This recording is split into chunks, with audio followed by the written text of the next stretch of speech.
오늘 저희들에게 주신 말씀은 출애굽기 23장 14절부터 17절까지 맥추절을 지키라입니다.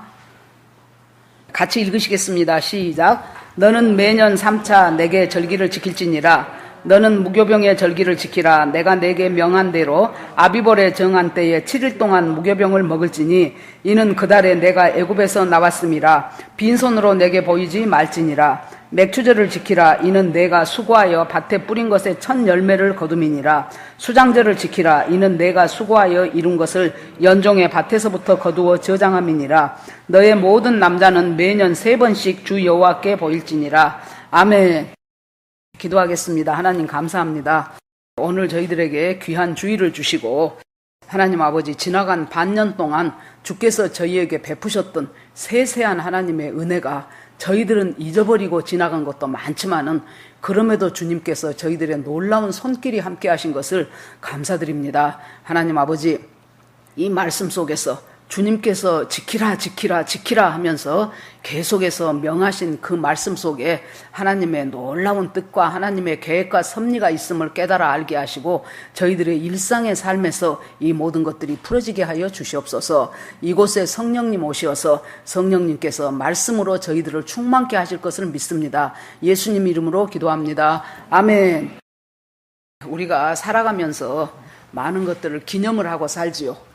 애가 나오면 나와서 기념하고 또 첫돌이 되면은 1년 동안 잘 큰 것에 대해서 또 감사해서 또 기념하고 그리고 생일을 기념하고 또 환갑이 되면은 60년 동안 살아오면서 참 건강하게 이렇게 잘 살아온 것을 또 잔치들을 하고 이런데 우리 예수님께서 이스라엘 백성들한테 지켜라 지켜라 하시는 것이 1년에 3가지의 절기를 지키라고 말씀하셨어요. 그런데 오늘 이 본문은 출애굽기지만은 레위기에도 맥추절 지키는 말씀이 나오고 레위기 23장에는 어떻게 지킬 것인가를 더 상세하게 기록해 놓은 것입니다. 그 다음에 신명기에도 나오고 그래서 주님께서 지키라는 이 말이 기념하고 행하라 그 말이거든요. 그런데 주님이 3개의 절기를 지키라고 하시면서 레위기에 보면은 여호와의 절기를 지키라 그랬어요. 이것은 이스라엘의 절기라고 하지 않고 내 백성의 절기라고 하지 않고 여호와의 절기를 지키라는 거예요. 그러면 이 절기 속에 하나님께서 여호와의 절기라고 하신 이유가 이 절기 속에다가 하나님이 앞으로 하실 어떤 계획과 섭리와 계시와 이런 것들을 숨겨놨다는 얘기예요. 그래서 그것들을 지킴으로써 매년 지켜나가면서 아하, 하나님이 우리에게 보여주시고 싶은 것이 이것이구나 하는 것을 깨달아 알게 하기 위해서 하나님께서 여호와의 절기를 지키라는 말을 계속해서 지금 반복을 하십니다. 지금 이 말씀을 듣는 세대는 모세를 통해서 하나님께서 말씀하시고 이것을 듣는 세대는 지금 출애굽했던 사람들이 광야 생활을 하고 있는 과정 가운데서 주님께서 이들에게 얘기를 하신 거거든요. 그래서 이 사람들은 몸은 애굽에서 떠나왔는데 출애굽기 레위기 쭉 읽어보면서 보면은 마음은 안 떠났죠. 몸은 애굽에서 떠나왔는데 마음이 안 떠나가지고 건수만 있으면은 애굽으로 돌아가자. 모세가 합당한 지도자가 아닌 것 같다. 우리한테 합당한 지도자를 다시 뽑자. 그리고 애굽으로 돌아가자 하는 그 반역 운동을 끊임없이 이 광야가 다 지내가도록까지 했던 사람들이 이스라엘 백성들입니다. 그것이 바로 우리들이에요. 우리들이 똑같습니다. 그러면서 하나님께서 이 절기를 지키라고 하는데 이 절기라는 말이 원어로는 모헤드라고 합니다. 모헤드라는 말이 절기라는 말뿐만이 아니고 하나의 다른 의미가 리허설이라는 말이 있어요.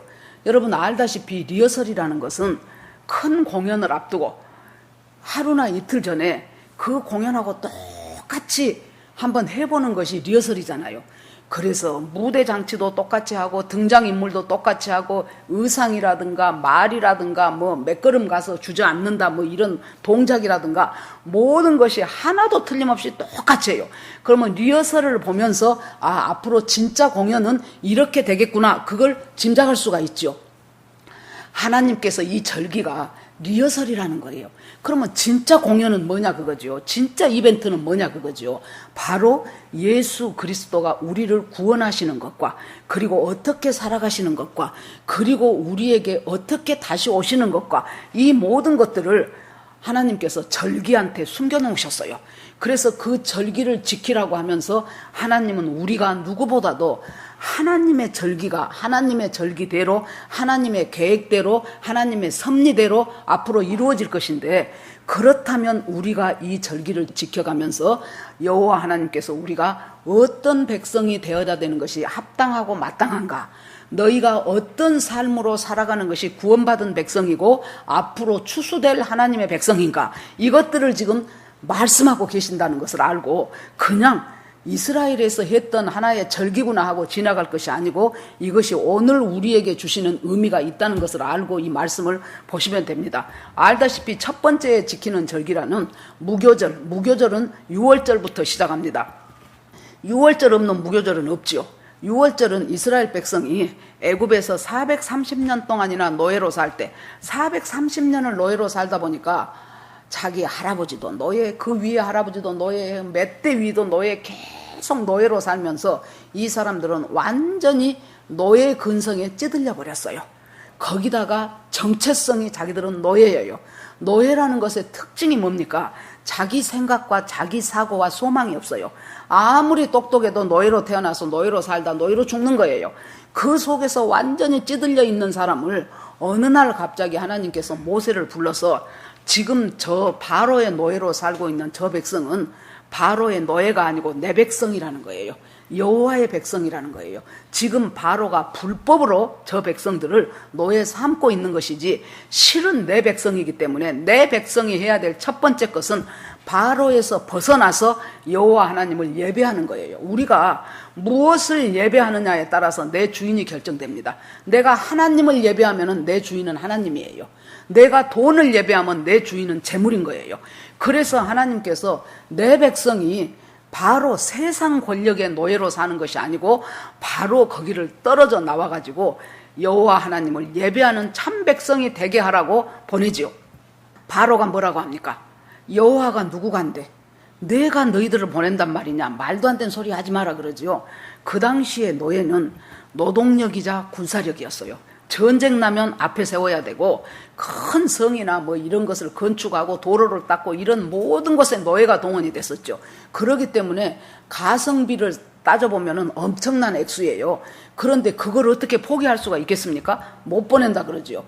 그래서 그때부터 이제 10가지 재앙을 내리기 시작하죠. 똑같은 사건이지만은 애굽 백성한테는 재앙이에요. 그런데 이스라엘 백성한테는 기적이에요. 우리가요, 살아가면서 이런저런 많은 일들이 생깁니다. 우리 인생 가운데. 그런데요, 애굽의 눈으로 보면 그것은 재앙이에요. 그런데 하나님의 눈으로 보면 그것은 기적이에요. 관점에 따라서 우리가 어떤 하나의 사건을 어떻게 보느냐 하는 것이, 내가 하나님의 눈으로 볼 것인가 아니면은 애굽에 종살이하던 사람의 눈으로 볼 것인가에 따라서 완전히 출발선이 달라버려요. 출발이 다르면 당연히 해결이 다르고, 해결이 다르면 결과가 다르지요. 그래서 하나님께서 10가지 재앙을 줬지만은 바로는 끝까지 거절하죠. 여러분, 왕이라는 것은 자기 위에 사람이 없잖아요. 그렇기 때문에 누군가의 어떤 것 앞에 자기가 무릎을 꿇는다는 것이 있을 수 없는 일이에요. 그러니까 나중에는 그 중에서 조금 지혜로운 대신들이, 왕이시여, 이것은 인간이 한 일이 아닙니다. 이런 재앙들은 처음에 한 2-3개는 자기들도 좀 흉내 내잖아요.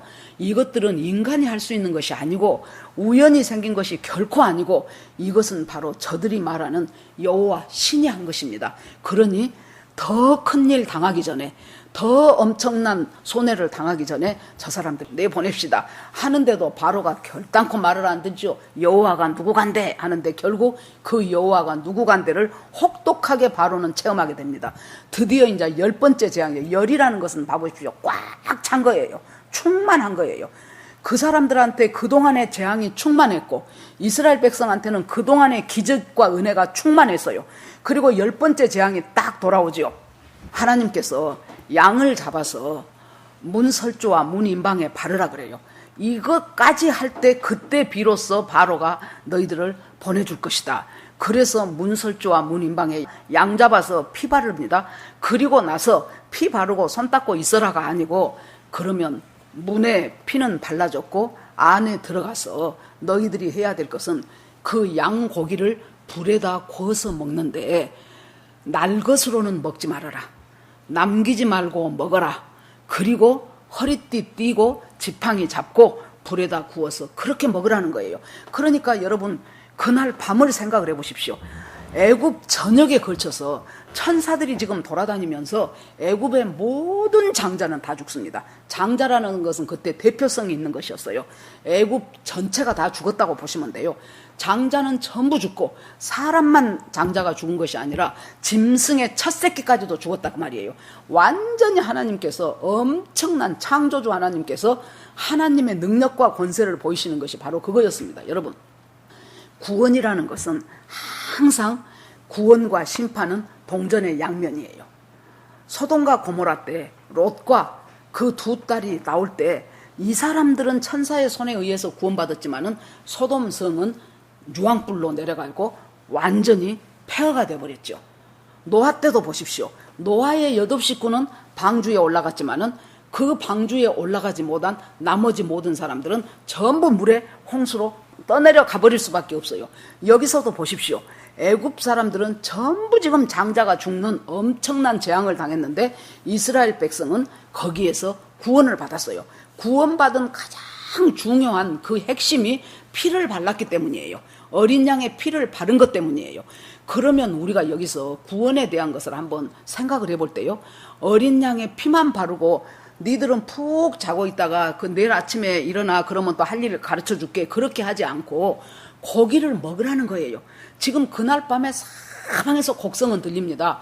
저녁에서 일어난 일이기 때문에 집집마다 막 고함 지르고, 어떤 사람은 막 기가 막혀서 나와서 소리를 지를 것이고 울 것이고 가슴을 쥐어뜯을 것이고, 그런 놀라운 일들이 번져. 그런 소리들은 지금 멀리서 가까이서 들려오는데 이스라엘 백성들은 거기서 모세가 명한 대로 지금 고기를 구워먹는 것입니다. 여러분, 양고기를 먹는다는 것은 이 어린 양은 지금 누구예요?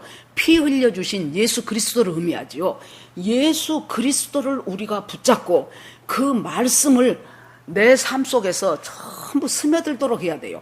성경 공부는 여러분 재밌어요. 여러분 돈 들여갖고 신학교 다녀보세요. 재밌습니다. 그리고 거기서는 신학생들끼리 모여갖고 뭐 앞으로 자기의 비전을 얘기하고 막 하나님에 대한 이야기하고 하니까 금방 우리가 저기 구름 타고 올라갈 것 같다니까요. 그러는데 막상 그 사람들의 삶의 현장을 봐보세요. 그것이 아니거든요. 그렇기 때문에 주님께서 말씀을 내가 먹어야 되는데 어떻게 먹냐? 불에 구워서 먹으라는 거예요. 날로 먹지 말라고 막 강조가 돼요. 보면은 날로 먹는다는 것은 뭘까요? 성경을 갖다가 성령하고는 상관없이 내 자의적으로 내 입맛대로 해석하지 말라는 거예요. 모든 이단들이 그렇게 해서 그랬기 때문에 말씀에서 떨어져 나가고 구원에서 떨어져 나간 거죠. 그래서 성령의 불에다 구워가지고 그 말씀을 내가 심하다 때마다 먹는 것입니다. 어쩔 때는 태초에 하나님이 천지를 창조하시니라.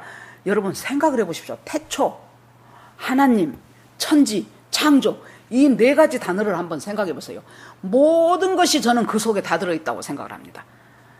그저껜가 어저껜가 제가 가만히 이렇게 그 창세기 1장 1절의 말씀을 생각해 보니까 태초, 하나님은 태초 이전부터 처음부터 마지막 시작과 끝이 없는 분이 하나님이셔요.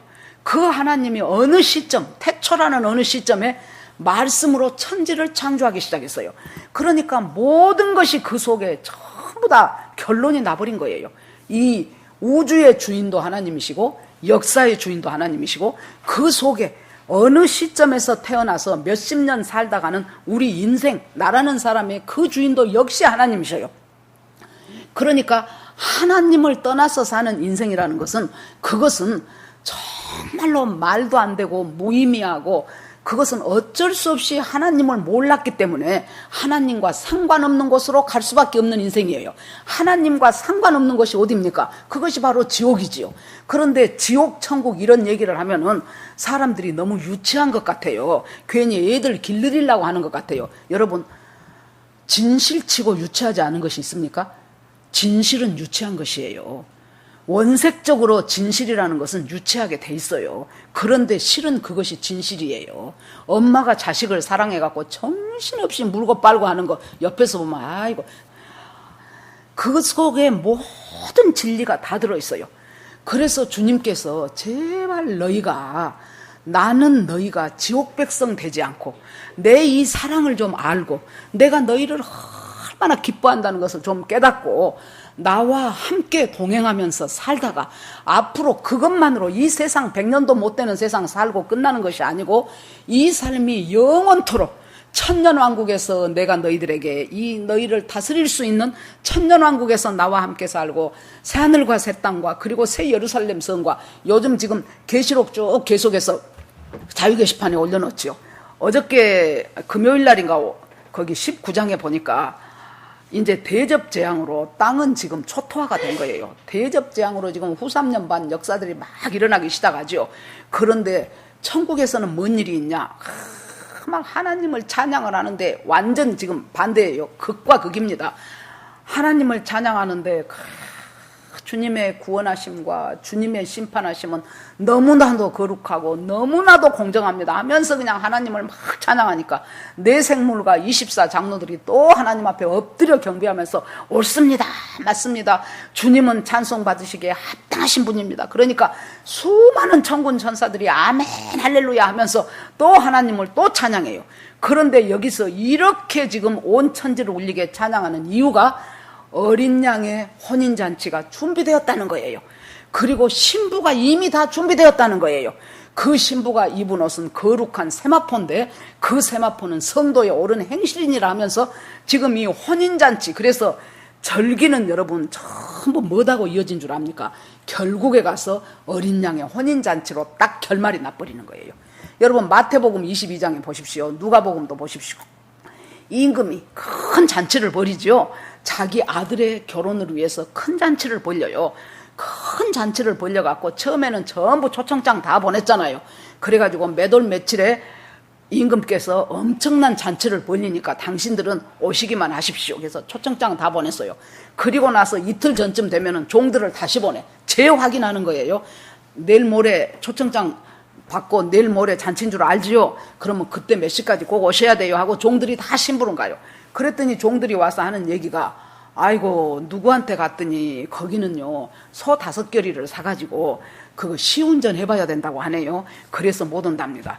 누구는 장가든 지 얼마 안 돼갖고 못 온답니다. 누구는 비즈니스 때문에 바빠갖고 못 온답니다. 누구는 농사일이 지금 밀려갖고 못 온답니다. 전부 못 오는 이유들을 다 말하죠.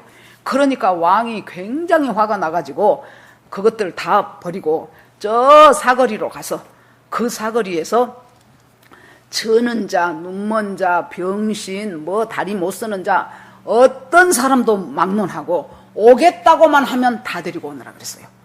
여러분 이 잔치의 성격이 이 잔치를 주관하는 사람이 누구냐고요? 왕이에요. 왕. 이 잔치의 주인공은 누굽니까? 바로 아들 예수 그리스도의 혼인잔치예요. 이것을 위해서 엄청난 일들이 지금 온 역사는 인류 역사는 태초부터 시작해가지고 이 하나님의 예수 그리스도의 혼인잔치를 향하여 지금 팍 흘러가는 거예요. 그 안에 이스라엘도 나오고 아수르도 나오고 바벨론도 나오고 로마도 나오고 이런 많은 일들이 역사 속에서 이루어져 가면서 결국에 가서 역사의 종착역은 우리는 매우 가까워졌다 그랬어요. 그 역사의 종착역은 바로 예수 그리스도 어린 양 되시는 예수 그리스도의 혼인잔치로 이제 마지막이 될 거예요. 그리고 영원한 생명 가운데서 주님과 더불어 살아가는 그 역사가 우리 인류의 타임테이블이에요. 이걸 우리가 알아야 돼요. 알고 지금 나는 어느 시점에서 어떻게 살아가고 있는가를 잘 분별하면서 사는데 이 모든 것들을 하나님께서 절기 속에다가 살짝 숨겨놓으셨다는 거예요. 그래서 6월절 밤을인자 나오지요. 그러니까 하나님께서 지금까지 6월절 되기 전까지 너희들의 인생은 바로의 노예였어요. 우리가 예수 그리스도를 만나기 전까지 예수 그리스도가 십자가에 내 죄를 대신해서 내 죄를 속해주고 내가 거기서 구원받고 예수 그리스도를 영접하기 전까지 나는 이 세상의 노예였어요. 이 세상 가치대로 살았어요. 세상의 관습과 세상의 가치와 세상의 습관과 종교와 이런 것들 속에서 나는 살아갔던 사람이에요. 그런데 주님께서 예수를 믿고 모두가 다 지금 죽었는데 예수 믿고 구원받은 사람이 지금 구원을 얻었잖아요. 그래서 우리에게 이제부터는 네 인생은 금으로 딱 가르듯이 나눠져야 된다. 네 인생은 애굽에서 나오기 전의 인생은 이제 버리는 인생이다. 지금부터 네 인생은 새롭게 시작해라. 그래서 새해 세월을 주신 거예요. 그래서 그 전까지 애굽에서 쓰던 달력 전부 다 갈펴치고 이제부터 너희들이 출애굽했던 그것을 정월로 잡으라는 거예요. 그래서 1월 14일 날 밤에 저녁에 양 잡아놓고 이제 유월절을 지키라는 거예요. 그래서 그 유월절에 우리 조상들이 저 애굽에서 살 때 이러저러 했는데 그 양 잡고 피 뿌려놓고 발라놓은 그것 때문에 하나님께서 보내신 하나님의 천사들이 우리들은 뛰어넘어서 패스오버해서 우리는 이렇게 구원받았다 하는 유월절을 지키고, 그 유월절을 밤에 지키고 나면 그 뒷날 아침이 되지요. 그 아침에 바로 무교절로 들어가요. 무교절이라는 것은 교자가 누룩교자예요. 누룩이 없는 떡. 이 사람들이 나오면서 너무나 급박하게 애굽에서 막 금은 폐물 주면서 이것 갖고 빨리 나가라 얘네들 가만뒀다가는 우리 민족 다 죽은다 해가지고 막 어서 가라고 막 쫓아냈지요. 그럴 때 너무 급하게 나오느라고 반죽에다가 누룩을 못 넣었어요. 그래서 부풀어 오르지를 못해. 그러니까 딱딱한 떡이 무교병이에요. 그 무교병 그 떡을 들고 그대로 나왔던 그걸 기념해서 이 사람들이 이 무교절을 일주일 동안 7일 동안 무교절을 지내는데 누룩 없는 떡을 먹게 하고, 그 다음에 주님께서 영적인 의미로 그 누룩을 갖다가 온 집안에 있는 누룩을 갖다가 다 7일 동안 날이면 날마다 이 잡듯이 뒤져가지고 누룩이 이만한 한 톨에다 좀 그걸 다 버리라는 거예요.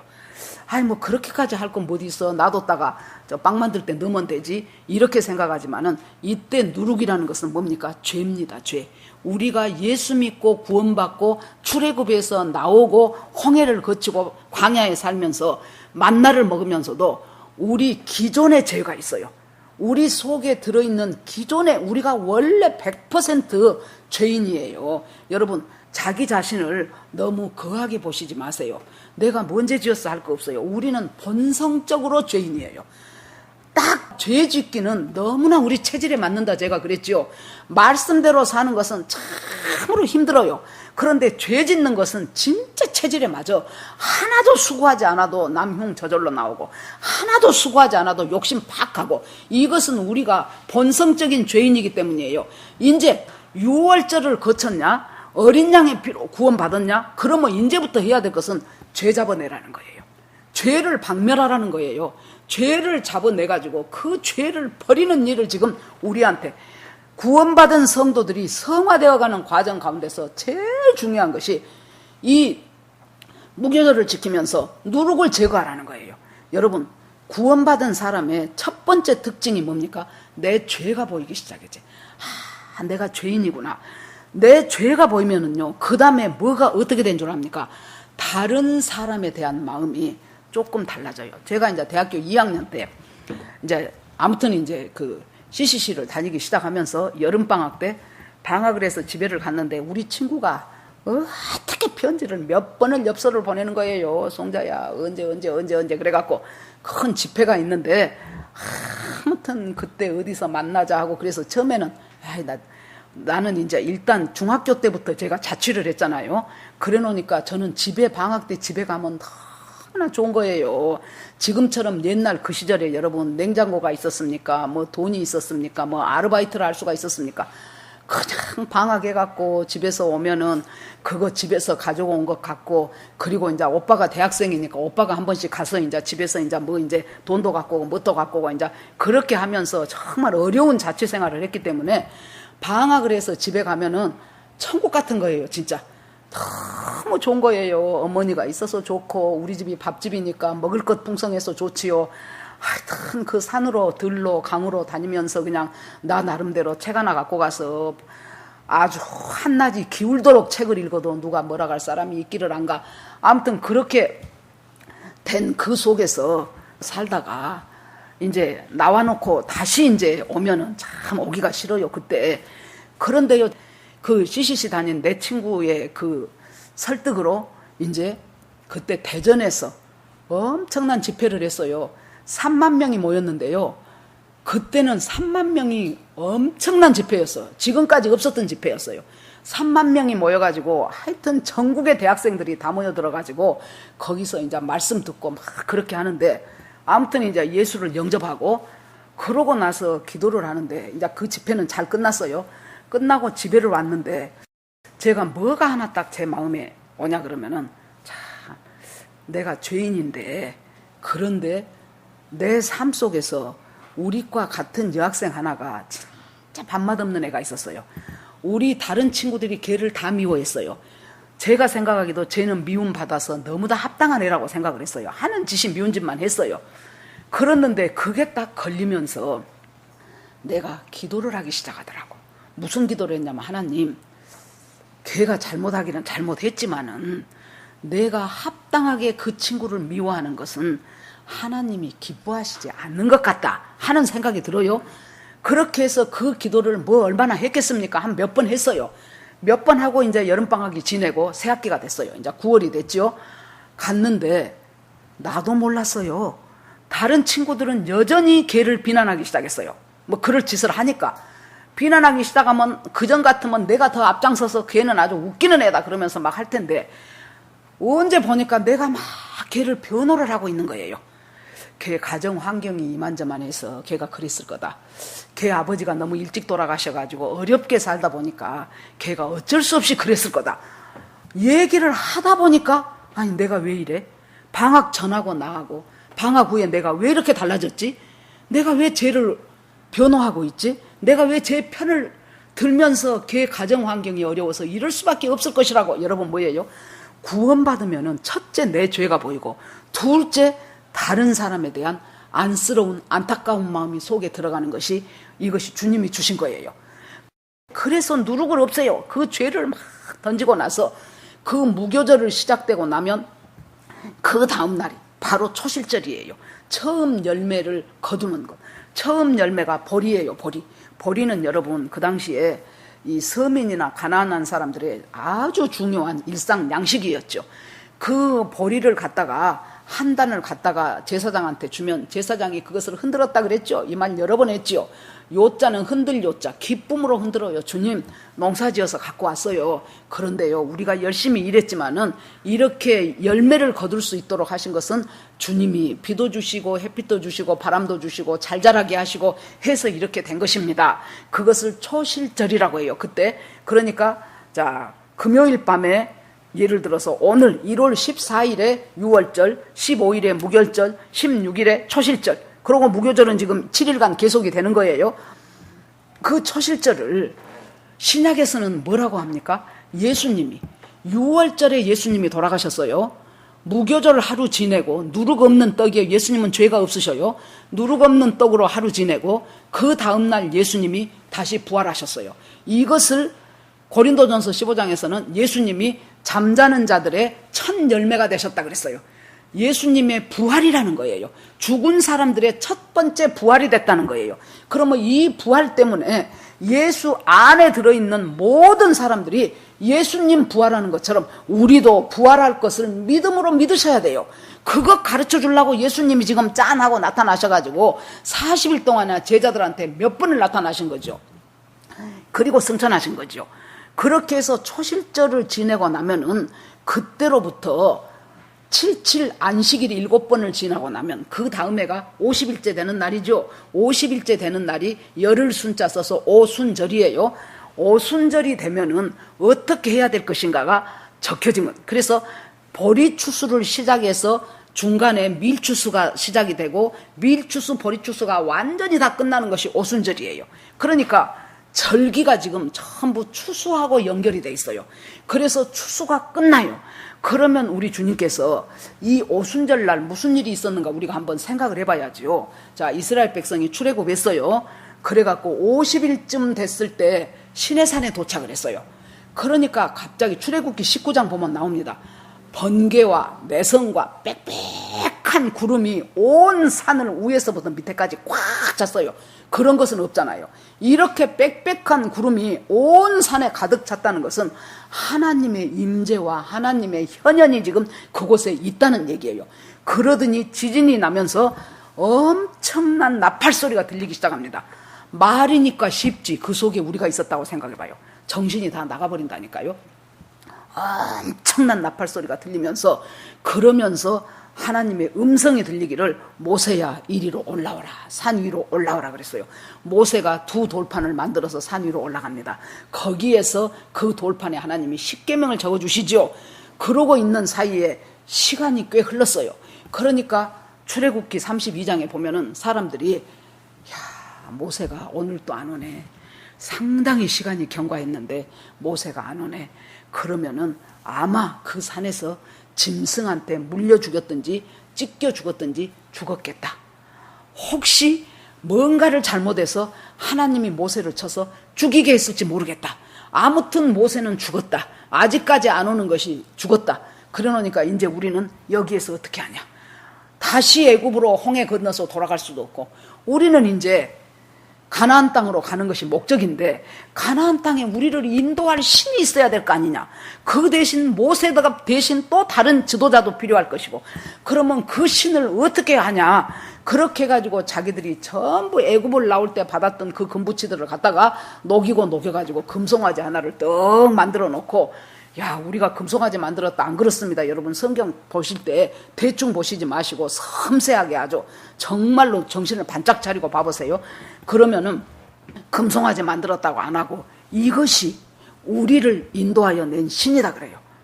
아니, 하나님의 그 놀라운 손으로 10가지의 기적을 체험하고 홍해를 건너고 만나를 먹고 반석에서 물을 마신 사람들이 하는 소리가 뭐예요? 이 금송아지가 우리의 신이라는 거예요. 우리를 인도하여 낸 신이라는 거예요. 그러면 우리를 인도하여 냈으면 앞으로 가나안까지 또 우리를 인도하여 갈 것이다 그 말이죠. 그 신이 금송아지라는 거예요. 여러분, 금송아지는 만문신이에요. 여러분, 재물신을 우습게 보지 마세요. 천만의 말씀이에요. 아까 집사님 기도하시면서도 내로남불 얘기가 나왔었는데요. 여러분 보십시오. 머릿속으로 생각하고 입으로 말하기는 참 좋은 거예요. 기회는 평등하고 과정은 공정하고 결과는 정의로울 것이다. 문재인 대통령 기념사에서 한 거예요. 기회는 평등합니까? 과정은 공정합니까? 결과는 정의롭습니까? 말은 존말 하는 것이죠. 인간은 성령께서 인도하지 않으면은 인간은 모두 부패한 존재입니다. 그런데 이 사람들이 나를 여기까지 인도하여 낸 신이 이 금송아지고 앞으로 가나안까지 데리고 갈 신도 이 금송아지라는 거예요. 여러분, 우리가 인생 살면서 지금까지 30살이면 30년 동안 돈 갖고 살았고 앞으로 나 죽을 때까지도 내 인생을 인도할 것이 돈이다. 그렇기 때문에 돈이 최고고 돈을 위하여 내 모든 이 재물을 위해서 내 모든 노력을 경주하는 것이 합당하다라고 생각하는 것이 교회를 다닌 사람이나 안 다닌 사람이나 똑같아요. 교회를 다닌 사람은 거기서 하나님까지 더 보태. 하나님, 내 재물을 더 충만하게 하옵소서. 하나님, 내 돈을 더 잘 벌게 하옵소서. 그것이 교회를 다닌 사람들이 구하는 것이에요. 그렇게 하는 이 상황 가운데서 하나님이 모세야, 얼른 내려가 봐라. 저들이 심히 부패했다. 심히 부패해서 완전히 우상 만들어 놓고 그것이 하나님이라고 하고 있으니 너 빨리 내려가라. 그래서 모세가 내려와서 보니까 이 사람들이 금송아지 딱 가운데 하나 만들어 놓고 번제들이지요, 속죄제들이지요, 화목제들이지요. 이건 뭐예요? 여호와 하나님을 향하여 올리는 제사예요. 이것을 이 금송아지한테 드리는 거예요. 번제하지요, 화목제하지요. 그러면서 그 주위를 뱅뱅뱅뱅 돌면서 놀면서 뭡니까? 애굽에서 자기들이 노예로 살았을 때 그 사람들이 했던 신관이에요. 애굽의 신관이에요. 애굽은 도처에 금송아지들이 붙어 있었어요. 송아지 섬겼어요. 그 신관을 갖다가 자기 속에 가득 차 있기 때문에 몸은 애굽을 떠났지만은 실질적으로 마음과 가치와 세상은 그대로 애굽에 머물러 있어갖고 그 금송아지 속에 있는 것이 겉으로 나온 거지요. 금송아지 만든 거지요. 그래서 모세가 갔다가 두 돌판으로 금송아지를 사정없이 내리깨버리죠. 그래서 가루를 만들어 보시죠. 그리고 마시게 하죠. 마시는 것은 뭐예요? 이거 아무것도 아니네. 그거 깨달으라는 거예요. 그 말씀은 여러분, 우리가요, 십계명이라는 율법, 하나님이 주시는 율법 앞에 붙여놓으면은 우리 인생이 죽을 수밖에 없는 존재라는 것을 가르쳐 주는 거예요. 두 돌판 앞에다가 우리를 세워놓으면은, 하나님의 율법의 그것 앞에다가 우리를 갖다 놓으면은 살아날 인간이 한 명도 없다는 거예요. 우리는 모두 죽을 수밖에 없는 존재예요. 그러니까 모세가 있다가 여호와의 편인 사람 나와 하니까 레위지파가 나갑니다. 당신들은 옆구리에 차고 있던 그 칼을 갖고 진 이쪽에서부터 진 저쪽까지 왔다 갔다 하면서 주모자들, 거기에서 금송아지 만드는데 앞장서고 제사 지내는데 앞장서고 했던 그 주동자들을 전부 칼로 쳐서 죽이라는 거예요. 성경에 봐보세요. 거기에 그 전에 우리가 한 2달 전인가 시므온 지파와 레위 지파에 대한 설교가 있어요. 제가 이 설교 좋은 설교라고 여러분들한테 한번 꼭 들어보란 말을 내가 2번째 해요. 한번 들어보세요. 그 설교 좋은 설교예요. 하나님의 참 놀라운 것이 숨겨져 있는 설교입니다. 그런데 그때 레위지파는 하나님께서 야곱을 통해서 축복을 하시면서 레위지파와 시므온 지파는 저희들은 잔해하는 기계로다. 저희들의 모예에 참여하지 말지어다. 너희들은 흩어지고 쪼개지고 나눠질지어다. 이것이 무슨 축복입니까? 저주 같지요. 그렇게 했던 예언적인 그 축복의 대상인 레위지파가 그때 칼을 가지고요. 여러분 읽어보세요. 형제도 죽여야 돼. 형제 중에서 누가 거기 주동자로 있다고 하면 형제도 죽여, 부모도 죽여, 친구도 죽여, 이웃도 죽여, 친척도 죽여. 이 사람들이 죽이면서 편히 죽였겠습니까? 엊그저께까지 나하고 그렇게 친했던 친구가 거기 주모자야. 그러면 걔 죽이는 거예요. 그렇게 해서 왔다 갔다 하면서 죽은 사람이 3,000명이나 됐어요. 그런데 하나님은 이 사람들을 보고 뭐라 그래요? 저들이 여호와께 헌신하였다 그래요. 우리가 헌신하면은 참 헌금 많이 하고 교회 와서 봉사 많이 하고 뭔가 그냥 주님이 원하는 것 하고 그럴 때 헌신했다라고 생각하죠. 그런데 여러분, 그 본질적인 헌신의 뜻을 생각을 해보세요. 주님이 원치 않는 그 잘못된 우상을 갖다가 찔러 쪼개 죽이는 것이 헌신이라니까요. 그걸 주님은 헌신이라고요. 그러면 내 속에 끊임없이 잠재되어 있는 우상이 있고 계속해서 들어와서 붙은 우상이 있고 이미 기존에 있었던 우상이 있고 그것들을 갖다가 정말로 레위인의 칼처럼 찔러서 쪼개서 버리는 것이 헌신이라는 거예요. 그 사건이 있고 났어요. 그것이 구약시대 때 바로 오순절 때 일어난 일이다 그 말이에요. 그러면 이제 그것이 훌쩍 넘어가가지고 신약시대 때는 어떻습니까? 예수님이 승천하시기 전에 그 예수님의 제자들 120명 다락방에 모여서 열심히 있는 그 제자들한테 너희들이 성령이 내릴 때까지, 아버지의 약속하신 그것이 올 때까지 떠나지 말고 열심히 모여서 기도해라 그러죠. 그것을 기다려라 그러죠. 그래서 120명이 마가의 다락방에 모여서 열심히 기도하면서 열심히 하나님께서 주실, 아버지가 주실 그것을 기다려요. 그러고 오순절 날이 이름에, 그러고 오순절이 됐어요. 오순절이 이르니까 강하고 급한 바람 같은 것이 불고 불의 혀 같은 것이 갈라지면서 그곳에 있는 120명 각자에게 전부 임했어요. 그러자 드러나는 현상이 모두가 방언을 했어요. 그리고 그곳이 오순절이기 때문에 명절에 보통 예루살렘의 인구는 60만 명이라고 합니다. 그런데 명절이 되면 200만 명 정도가 된대요. 흩어졌던 수많은 사람들이 모여드니까 그 사람들한테 모두가 일어나서 모두가 하는 말이 뭐예요? 방언받고 하는 말이 하나님의 큰 일에 대해서 말하기 시작한 거예요. 하나님의 큰 일, 바로 하나님이 육신을 입고 예수 그리스도가 되어 오셨고 사역하셨고 공생애를 거쳐서 십자가에 죽으시고 부활하시고 승천하신 이것에 대해서 전부가 다 16개 국가에서 온 사람들이에요. 그 사람들에게 모두가 다 그 얘기들을 하는 거예요. 이 120명이 전부가 흩어져가지고. 그래서 그 말씀을 들은 사람들이 막 가슴에 막 정말로 양심의 가책을 받아갖고, 그러면 형제들아, 우리가 어쩌면 좋냐?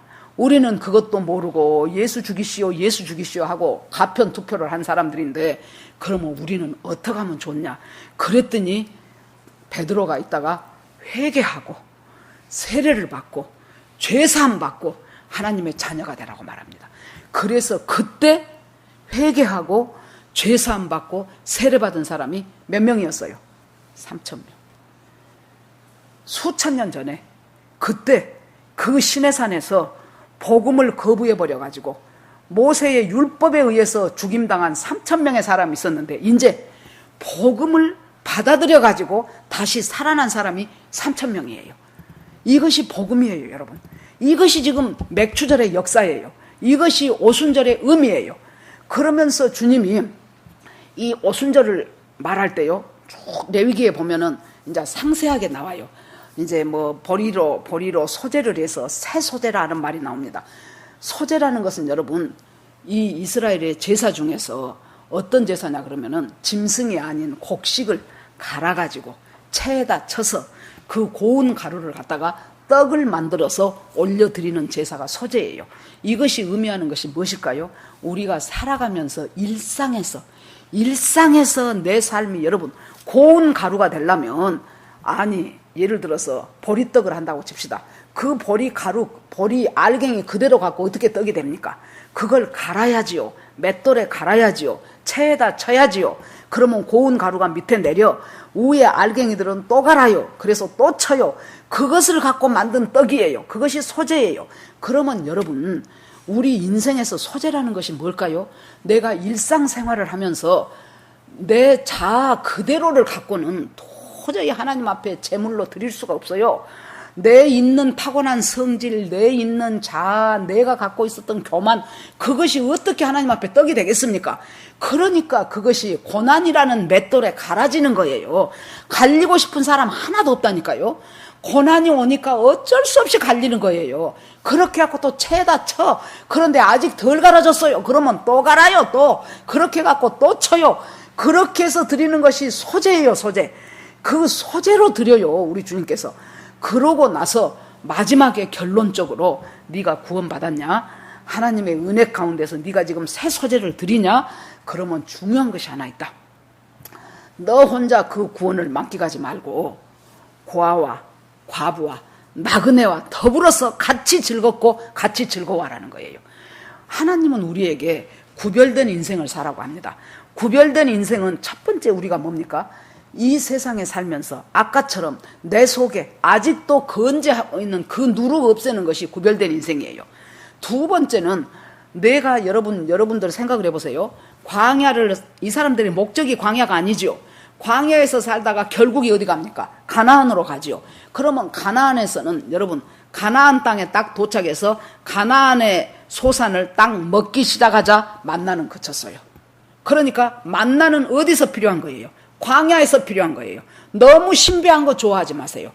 너무 신비만 찾아다니는 사람들 많아요. 오늘은 이 기도원, 내일은 저 집회, 모레는 저 컨퍼런스. 그곳에 가면 좋거든요. 봄에는 이 단기 선교, 내일은 저기 어디.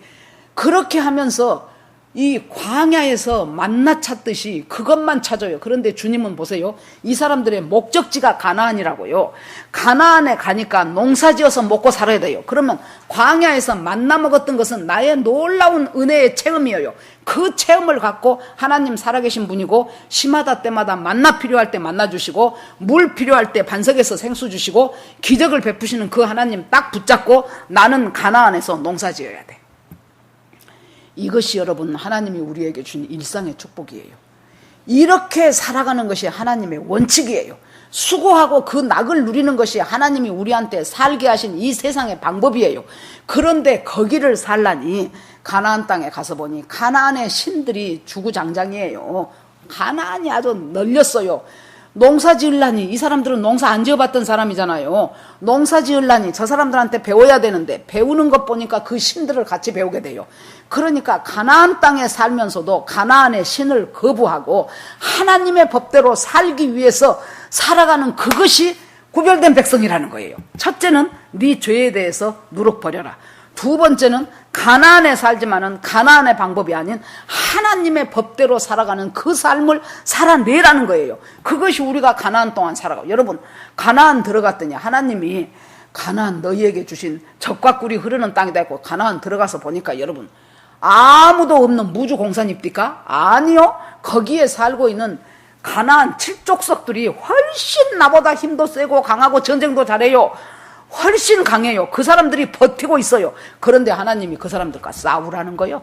싸워서 걔네들 쫓아내면 네 땅이 된다는 거예요. 여러분, 우리가 이 세상 살아가면서 하나님이 우리한테 모든 애들 다 던져버리고 나 전교 1등 안 만들어줘요.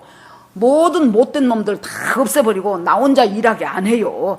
그 속에서 가나안 7족속들과 오늘은 이 족속 싸우고 내일은 저 족속 싸워. 오늘은 이 돈 문제 때문에 여기서 피 흘려야 되고 내일은 성공이라는 내 자존심 세우기 위해서 또 싸워야 되고, 이런 가나안 7족속들을 어떻게 해요? 가나안 떠나버리는 것이 아니에요. 나와갖고 혼자 산속에서 안 살아요. 어떻게 합니까? 그 속에 살아가면서 하나님의 법대로. 그런데 여러분, 하나님의 법대로 살면 망할 것 같아. 어떻게 이 세상 살면서 하나님의 법을 적용하고 살면은 나는 이 세상에 나고자가 될 수밖에 없는 것 같아요. 모든 사람들에게 나는 왕따 당할 것 같아요. 그런데 하나님께서 염려하지 말라는 거예요. 그 염려하지 말라는 것을 하나님께서 20절에 바로 나오는데, 첫째 뭐라고 나오냐 그러면은 내 사자를 네 앞서 보내주마. 하나님의 천사를, 너는 지금 안 보이니까 하나님 이렇게 하면은 나는 딱 이번에 진급해서 누락되고 이렇게 하면 나는 안 되는데요. 그런데 하나님이 걱정하지 마라. 천사를 네 앞에 먼저 보내주마. 두 번째 하나님이 뭔 약속한 줄 압니까? 네 인생 길에서 너를 보호하겠다. 네 인생 길에서 너를 보호해 주겠다. 세 번째, 그리하여 네가 도달해야 되는 그곳까지 안전하게 도달하도록 내가 지키겠다. 이것이 하나님이 우리에게 주신 약속이에요. 그러니까 가나안 땅에 살면서도 우리는 가나안의 법을 따르지 않고 하나님의 법대로 따라 살아가는 것이 승리하는 것이라는 것을 잊어버려서는 안 돼요. 손해보는 것 같아도 그것이 이익 보는 것이고 지는 것 같아도 이기는 것이라는 그 가나안 법을 딱 지키라는 거예요. 그렇게 하고 너희들이 갖고 있는 그 구원의 법을 갖다가 고아와 과부와 객과 나누어 즐거워하라는 거예요. 레위기에 보니까요, 추수를 할 때 주님이 어떻게 하라 그래요? 밭이 네모나면 이 네모난 거 다 낫지를 해서 추수를 해야 되지 않습니까? 그런데 동그랗게 가운데만 추수하라는 거예요. 귀퉁이 남아있는 네 귀퉁이는 하지 말라는 거예요. 그 이유가 고아와 과부와 나그네를 위해서. 여러분, 지금은 과부도 부자 많아요. 그런데 그 시절에 고아와 과부와 객은 뭐예요? 비빌 언덕이 없는 사람들이요.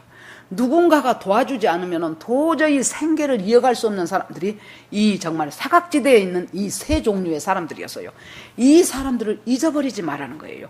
주님은요, 우리가 나한테 갚을 수 없는 사람한테 내가 자비의 손길을 베풀을 때, 나한테 되돌아올 것이 없는 사람한테 내가 하나님한테 내가 그것을 베풀 때, 하나님은요 그것을 잊어버리지 않아요. 예를 들어서 우리들 자식들 가운데서 한 자식은 막 잘 나가고 있고 한 자식은 밥도 잘 못 먹고 있다고 쳐봐요. 그러면 그 잘 나가는 자식이 막 선물을 사갖고 와서 어머니 아버지 제가 이렇게 돈을 많이 벌었습니다, 이렇게 성공을 했습니다 하고 그 선물 주는 것이 기쁘겠습니까? 아니면은 밥도 못 먹은 다른 형제를 위해서 나 안 줘도 좋으니까 그것 갖다가 그 형제를 도울 때 준 그 부모의 마음이 얼마나 흐뭇하겠습니까? 하나님은 항상 우리 인간 사회에는 부자와 가난한 자를 섞어놓는다 그랬어요. 부자와 가난한 자가 공존하게 되어 있어요. 그런데 그곳에서 하나님이 우리한테 내 재산 10억이면 10억 다 주라고 안 해요. 하나님께서 그 중에서 네가 할 수 있는 얼마로 그 사람들에게 위로하고 도우라는 거예요. 그것이 고아와 과부와 객과 불러들여서, 그래서 갔다가 그 네모난 곳에서 동그랗게 추수하고 나머지 귀퉁이는 추수하지 말아라. 왜? 그 세 종류의 사람들, 그 사람들 양식으로 놔두라는 거예요. 자, 하나님께서는 6일을 일하고 하루를 쉬게 하시죠. 안식일이죠. 이 안식일이 더 확대되면 안식년이지요. 6년을 일하고 하루를 땅을 쉬어요. 땅도 쉬지만은 이 쉬는 동안에 땅이 지력을 회복해요. 전부 땅에 있는 것을 뽑아만 먹으면은 땅에서 무엇이 그렇게 많이 나오겠습니까? 그러니까 1년을 푹 쉬어줘. 더 좋은 것은 퇴비 같은 그런 것을 갖다가 해주면은 이 땅이 더 힘을 얻지요. 1년을 쉬어주는데 땅도 쉬지만은 더 나아가서 하나님이 뭘 합니까? 농사 안 지었어도 가만뒀어도 그 7년째 되는 해에 포도도 열릴 것이고 감나무도 열릴 것이고 그 다음에 무화과나무도 열릴 거 아닙니까? 그것은 뭐예요? 그 7년 동안 농사 안 짓고 놔둔 그 동안은 주인이 없어. 아무나 가져가도 돼요. 누구를 위해서? 이 고아와 과부와 나그네를 위해서. 이것이 하나님이 우리를 향하신 뜻이에요. 오순절을 맥추절을 살면서 지금이라도 여러분 한번 그냥 헌금 딱 하고 끝내지 마시고 한번 가만히 기도하면서 지금 내가 누군가에게 뭔가 내 도움이 필요한 사람이 누굴까를 한번 기도하는 가운데 생각해 보세요. 떠오르는 사람이 분명히 있을 것입니다. 그 사람한테 하나님, 내가 위로의 말도 하고 내가 생각해 갖고 하나님 이 정도는 내가 줄 수 있을 것 같은데요 하는 그것에 온라인으로 송금이라도 하고, 그리고 그 사람의 영혼과 그 사람의 처지를 위해서 기도라도 한번 하고, 이것이 지금 하나님이 우리를 향한 뜻이라는 거예요. 이 오순절을 맞는. 그렇게 해서 이 사람들을 데리고 하나님께서 이 오순절을 지켜야 될 것을 하나님이 이렇게 우리한테 말씀을 합니다. 여러분, 봄절기는 예수 그리스도의 초림이에요. 가을절기는 예수 그리스도의 재림이에요. 하나님이 리허설이라고 했는데 무엇에 대한 리허설이에요? 예수 그리스도가 오시고 다시 오시는 것에 대한 리허설을 절기 속에다 숨겨놨다고 말이에요. 6월절에 예수 그리스도가 오셔서 그때 십자가에 달려 돌아가셨지요. 하루 지내고 부활하셨지요. 그래서 초실절이 됐지요. 그로부터 50일 지나고 성령 강림을 하지요. 그때까지가 봄절기예요. 성령 강림하면서 교회가 시작되죠. 그러니까 여러분, 교회가 성령이 없으면은요, 우리는 작은 교회예요. 성령이 없으면은 그 교회는 하나의 동아리 활동이고 하나의 인간들의 모임이에요. 우리 개인이 예수를 믿고 네가 하나님의 성령이 거하시는 성령의 전인 줄 알지 못하느냐 그랬죠. 가장 작은 성전이 우리 개인이에요. 이 성전이 성령하고 상관이 없으면 우리는 바로 아무 상관없는 이름뿐인 교회, 허울 좋은 교회일 따름이다 그 말이에요. 그래서 주님께서 우리에게 이 성령 강림을 주시고, 그러고 나서 조금 있다가 가을절기로 넘어가죠. 그것은 이스라엘의 7월이에요. 7월. 이스라엘의 7월이 가을절기가 딱 되면은 민간력으로는 새해예요. 새해. 민간력으로 새해라고 하면서 7월 첫날이 뭐예요? 나팔절이에요. 나팔절을 지키라는 거예요. 나팔절, 전국에서 나팔이 울리기 시작합니다. 이 나팔절이 무엇을 의미합니까, 여러분? 휴거를 의미해요. 하나님의 나팔소리 천지 진동할 때에 예수 영광 중에 구름 타시고 천사들을 세계 만국 모든 곳에 보내요. 구원 얻을 성도들을 모으리. 나팔 불 때 나의 이름, 나팔 불 때 나의 이름, 주의 잔치자리에 참여하겠네 하는 그 찬송. 나팔절은 휴거를 상징합니다. 그러고 나서 여러분 생각을 해보세요. 휴거가 일어나고 나면은 두 종류의 사람들이 제일 놀랄 것입니다. 첫째, 그동안 교회를 다니는데 종교적으로 다녔던 사람. 교회에서 휴가란 말 절대로 안 해봐갖고, 그 전에 어떤 분 물어보니까 20년을 한 교회를 다녔는데 한 번도 휴가나 재림이란 소리를 들어본 적이 없대. 그랬는데 휴거가 딱 일어나고 나니까 어마 진짜였네. 그때 어떤 집사가 그 말에서 나는 저 사람 참 신비주의구나 했는데 어머 진짜네. 그러고 여러분 봐보세요. 보니까 자기가 생각해서 예수 잘 믿는다고, 예수님 재림한다고 그렇게 말했던 집에 전화해봐. 전화 안 받아. 찾아가봐. 없어. 또 하나의 놀라는 부류는 뭐일까요? 이스라엘 백성이에요. 이스라엘 백성 가운데 여러분 계시록 지금 계속 자유 게시판에 올라오지요. 거기에서 두 증인이 나와요. 그 두 증인과 14만 4천이 나와요. 이 14만 4천은 이스라엘 백성을 구원하기 위한 전도 특공대예요. 이 사람들이 두 증인이 엘리야와 모세 같은 기적을 막 일으키죠.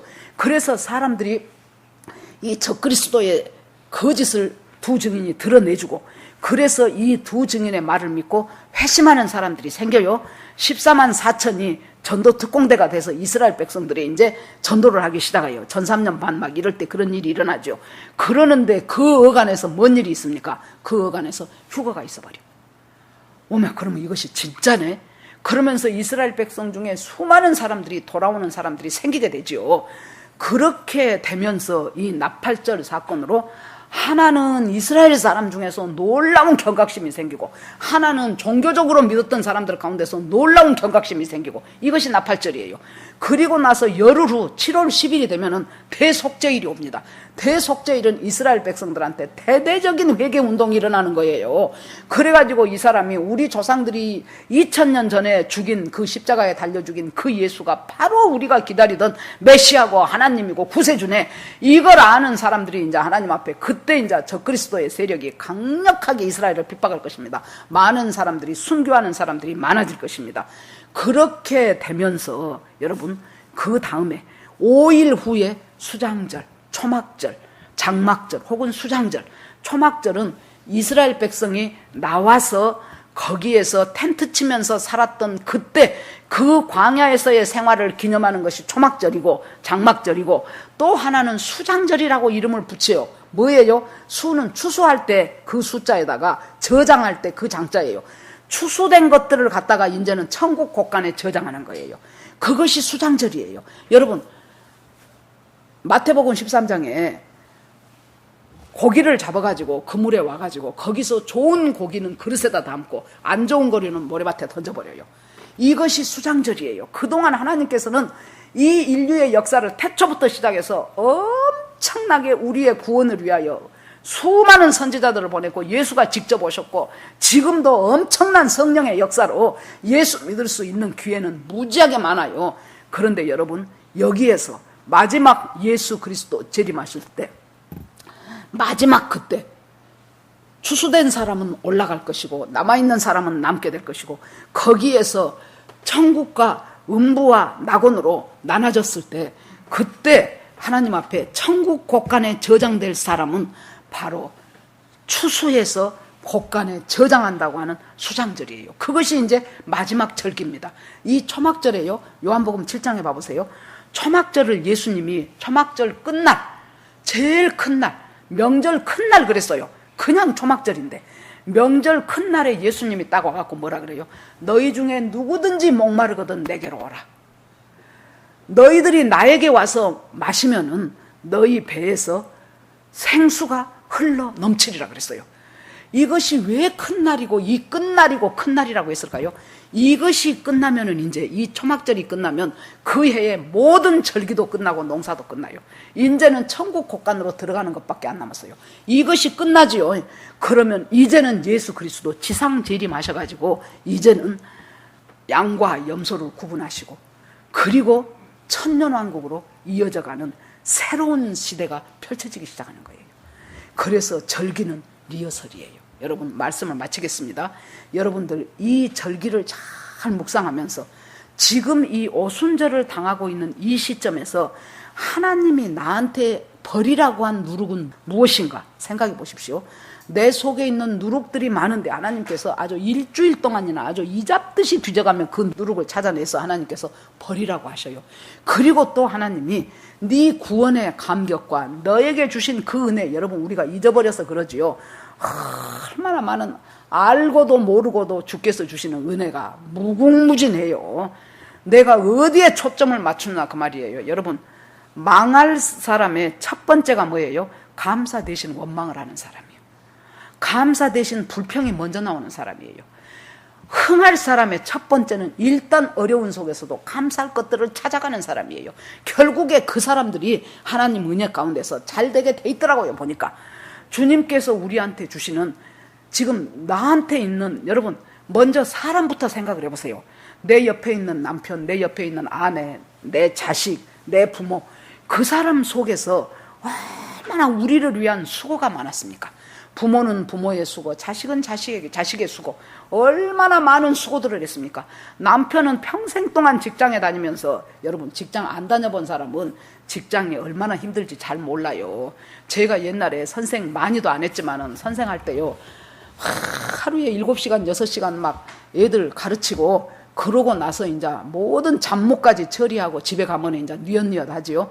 그러면은 정말로 탁 물에 젖어진 솜처럼 손가락 끝털이 까딱하기도 싫어요. 그것이 직장인의 애환이에요. 그런데 그 수고를 그 사람, 그 남편의 수고 때문에 내가 지금까지 편히 먹고 살았잖아요. 그것 하나만 갖고도 얼마나 우리는 감사할 요소가 넘치는 사람들이란 말이에요. 감사부터 하나님 앞에 하는데 그 감사를 갖고 무엇을 하라 그 말이에요. 이제는 고아와 과부와 객을 초청해서 같이 구원과 같이 감사를 즐기는 삶을 사는 것이 바로 오순절에 우리가 해야 될 일이라고 주님께서 말씀하십니다. 오늘 맥주절을 맞아가면서 지금 이제 남아있는 리허설은 하나야. 재림이에요. 재림하실 그 예수한테 우리가 모든 마음을 집중을 해야 됩니다. 그냥 습관에 젖어서 살지 마십시오. 심하다 때마다 말씀을 보십시오. 심하다 때마다 여러분 믿음이 자라는 것을 원해요, 사람들이. 그런데 믿음은 언제 자랍니까? 순종하면서 자라요. 그 순종은 말씀을 보는 이유가 뭐예요? 순종하려고 말씀 보는 거예요. 기도하는 이유가 뭡니까? 내 뜻으로는 안 되니까 순종하려고 기도하는 거예요. 순종하면 하나님이 확 부어주는 것이 뭐예요? 하나님을 체험하면서 부어지는 것이 놀라운 믿음이에요. 믿음이 확 올라가는 거예요. 그렇게 하면서 날마다 주님과 더불어 살아가는 거예요. 세마포 입는 것입니다. 더러워지면 다시 빨면 돼요. 그렇게 하면서 주님 오실 날을 고대하면서 살아가는 저와 여러분이 되기를, 이 절기 속에 숨어있는 리허설의 의미를 잘 파악하면서 살아가는 저와 여러분이 되기를 주의 이름으로 축원합니다. 예, 우리 이 시간 주여 한번 부르면서 다 같이 기도하겠습니다. 주여, 하나님 아버지 은혜를 감사드립니다.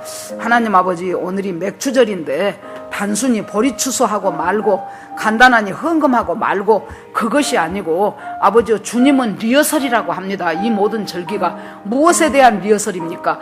예수 그리스도 처음 오신 초림에 대한 리허설이었고, 가을 절기는 재림에 대한 리허설이었습니다. 하나님, 이 리허설 과정 가운데서 내게 원하시는 것이 무엇이며, 내가 어떻게 살아가기를 원하시며, 어떻게 누룩을 버리며, 어떻게 그 버린 누룩을 하나님 아버지 주님 앞에 심하다 때마다 하나님의 사람으로 새롭게 되어서 하나님 이렇게 주님의 뜻 가운데서 새 소재로 하나님 아버지 주님 앞에 요제를 드리면서 살아가는 삶을 살 것인가를 가르쳐 주십니다. 하나님께서 저희와 함께 하심을 감사드리고, 하나님 남아있는 세월 동안 정말 주와 더불어 동행하는 삶을 살도록 인도해 주시기를 간절히 원합니다. 하나님 앞에 모두 올리고 우리를 구원하신 예수 그리스도 이름으로 기도합니다. 아멘.